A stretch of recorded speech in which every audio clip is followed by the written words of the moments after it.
Welcome back to Coloring Through the Bible. My name is Keegan Harkins, and today we're taking a look at Genesis chapter 46. When everything is going good and the future looks rewarding, do we remember to stop and ask the Lord for guidance? That's what Jacob did in Genesis 46. You would think that he had a very easy decision to make. So the land he lived in was in the middle of this epic famine. People were dying, animals were dying, there was no food, there was no water, crops were not producing anything. It was complete devastation. And then he finds out that there's food in Egypt. Not only is there food in Egypt, but the son he thought was dead was not only alive, but a ruler of Egypt.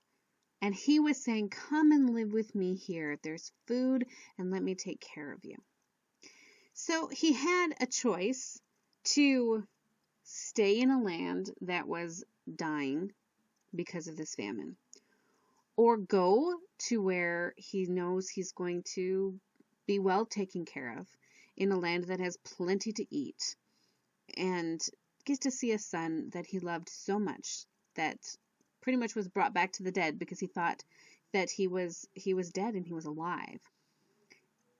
You would think this is a no-brainer decision to make. But what we read is that he didn't just listen to the facts and say, yes, this is the better choice. I can make a column A and a column B and say that there are more pros to going to Egypt than there are cons. This is what we're going to do. This is the smart decision. He didn't do that. What he did was he stopped. He made everyone wait, and he went off and he prayed, and he gave a sacrifice to the Lord, and then he waited. And he didn't say, pack your stuff up, we're moving to Egypt, until God gave him the green light. God sent a dream, and in the dream he said, go ahead and go to Egypt. That is an incredibly devoted man. And I wonder how often, when things look like it's such an easy decision, we just make them. We're supposed to take everything to the Lord in prayer. We're supposed to be guided by the Lord and never by our own desires. Because the Bible tells us that selfish ambition just opens the doors to all kinds of sin. So we should be on guard against doing what we want for our own purposes. Everything, every decision that we make, we should be taking it to the Lord. Even if what we see looks good, we still need God's blessing. That's what Jacob did. And we can learn a lot about faithfulness from this chapter. Because even when the road appears to lead to joy and prosperity, we need to take our decisions to the Lord in prayer. Proverbs 14:12 through 13 says, there's a way that seems right to a man, but in the end leads to death. Even in laughter, the heart may ache, and joy may end in grief. And just because the path looks like it leads to laughter and joy and prosperity and all good things, it doesn't mean that it won't leave you worse off than you were before. Only God can see the future. Faith is trusting that God knows what He's doing. See, and faith and humility walk hand in hand. Faith says, I trust you, Lord. Humility remembers to ask in the first place. It all boils down to how we control our lives.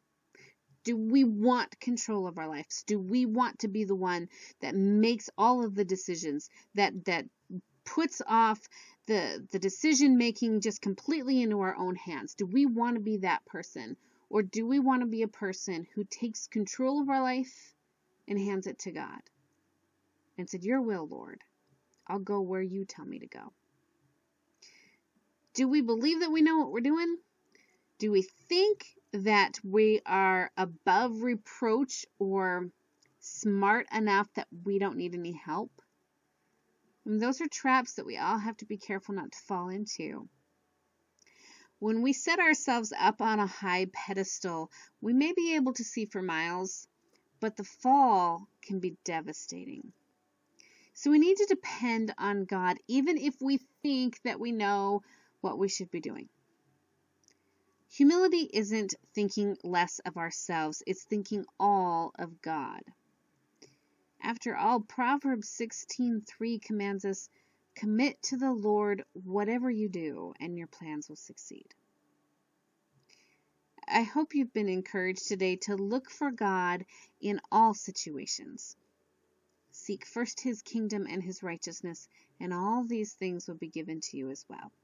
It's Matthew 6:33. Have a truly blessed day, and remember to take everything to the Lord in prayer. I'll see you next time.